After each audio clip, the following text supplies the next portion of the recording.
नमस्कार दोस्तों, मैं राहुल शास्त्री स्वागत करता हूं आपका। अपने ज्योतिष सिखाने की श्रृंखला को जारी रखते हैं और बहुत ही सरल तरीके से कम शब्दों में आज हम चर्चा करेंगे मैरिज लाइफ के बारे में।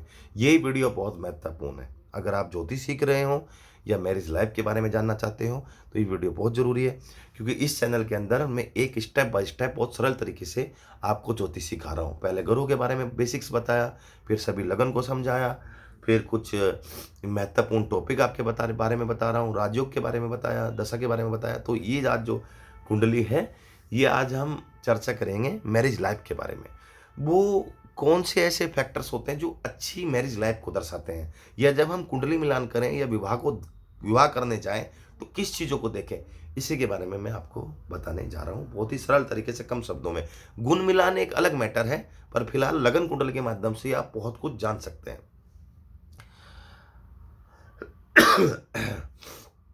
कोई भी लगन हो सकती है, ये वृषभ लगन की कुंडली है। आप लोग सोच रहे होंगे कि आजकल मैं वृषभ लगन का बहुत एग्जाम्पल दे रहा हूँ। नेक्स्ट वीडियो के अंदर हम किसी और लगन के बारे में बात करेंगे, क्योंकि आप लोग थे कि आप तुला और वृषभ लगन के बारे में बहुत जानकारी देते हो। नेक्स्ट टाइम हम किसी दूसरे लगन के बारे में भी डेफिनेटली आपको बताएंगे। तो दो लिखा है तो वृषभ लगन की कुंडली हुई। इसमें कोई भी लगन हो सकती है, 1 से लेकर 12। मेष, वृषभ, मिथुन, कर्क, सिंह, कन्या, तुला, वृश्चिक, धनु, मकर, कुंभ, मीन, कोई भी आपको समझाने के लिए वृषभ लगन की कुंडली है। तो वृषभ लगन की कुंडली हुई। अब आप सब जानते हैं ये लगन का भाव लगन, यहाँ पे चंद्र कुंडली की बात नहीं हो रही है, सिर्फ लगन कुंडली की बात हो रही है। तो ये लगन का यानी आपके स्वास्थ्य का भाव है।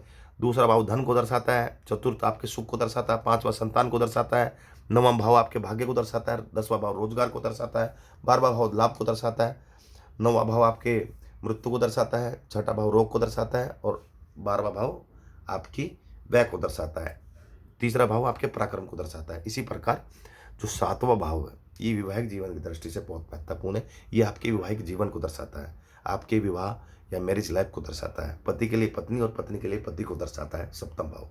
तो सबसे पहले ये महत्वपूर्ण है। तो सबसे पहले आपको क्या देखना है, कुंडली के अंदर देखिए 7वें भाव के स्वामी की कंडीशन कैसी है। तो सबसे पहले तो आप ये समझें, 7वां भाव का जो स्वामी है वो कौन है। तो 8 लिखा है 7वें भाव में। 8 का मतलब वो वृश्चिक राशि। वृश्चिक राशि के जो स्वामी होते हैं वो मंगल हो सकते हैं, मंगल होते हैं। तो यहाँ पे कोई भी राशि होती है, और कोई भी राशि हो गई तो उस राशि के स्वामी कोई भी हो सकते हैं। बुध भी हो सकते हैं, शुक्र भी हो सकते हैं, गुरु भी हो सकते हैं, सूर्य भी हो सकते हैं, चंद्र भी हो सकते हैं, शनि भी हो सकते हैं, कोई भी हो सकते हैं। इस लगन में वृषभ लगन की कुंडली हो तो 7वां भाव के स्वामी जो है मंगल बने, यानी वैवाहिक जीवन जाता है मंगल के हाथ में। तो मंगल का अगर आप प्लेसमेंट सबसे पहले देखिए, तो मंगल देखिए भाग्य भाव में ऊंच के होकर बैठ गए, तो बहुत अच्छी बात है। लगन कुंडली में 7वां भाव इतना अच्छा, तो वैवाहिक जीवन की दृष्टि से कितना महत्वपूर्ण है। तो व्यक्ति का जीवन में विवाह के बाद भाग्य उदय होगा, और जो उनसे शादी करेगा उनका भी भाग्य उदय होगा। अगर ये सपोज करो स्त्री की कुंडली है, तो अगर किसी पुरुष से वो शादी करते हैं तो पुरुष का भाग्य उदय होगा। तो अगर किसी जातक की कुंडली है तो जिस स्त्री से वो शादी करेंगे, जातिका से शादी करेंगे, उसका भी भाग्य उदय होगा। दूसरा, गुरु बहुत महत्वपूर्ण है। गुरु जो है वैवाहिक जीवन को जोड़ता है, और स्त्री की कुंडली के अंदर गुरु बहुत महत्वपूर्ण माना जाता है। हालांकि दोनों की कुंडली में, पर स्त्री की कुंडली में बहुत ज्यादा, और गुरु जो है पहले वैवाहिक जीवन को जोड़ता है।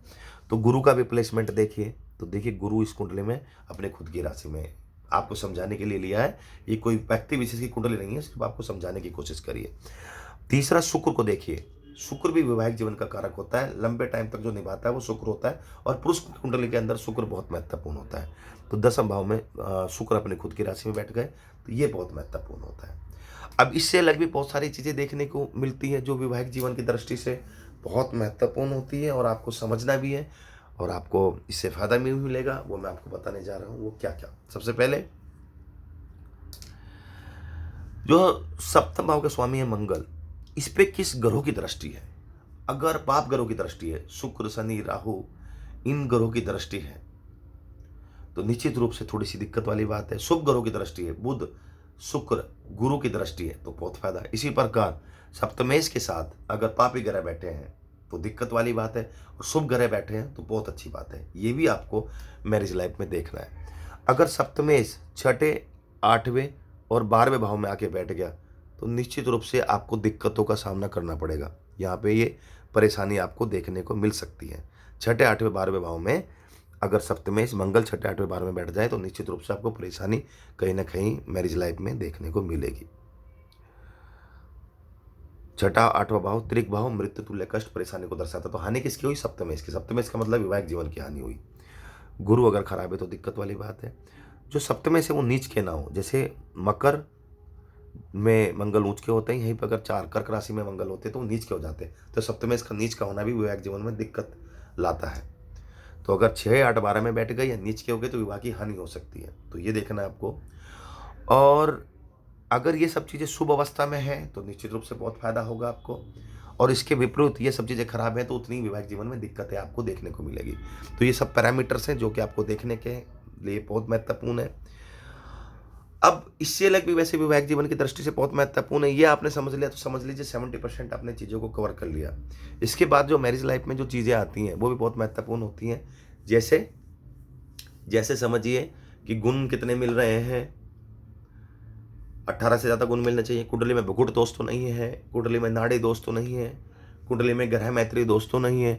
इनका भी अपना एक प्रभाव होता है, बट वो सेकेंडरी है। सबसे पहले आप लगन कुंडल के माध्यम से सब कुछ जान सकते हैं। तो दोस्तों, वीडियो अगर अच्छी लगी तो लाइक करना, चैनल को सब्सक्राइब करना मत भूलिएगा। धन्यवाद। मेरी वीडियो अच्छी लगी तो उसको लाइक करना, चैनल को सब्सक्राइब करना मत भूलिएगा। धन्यवाद।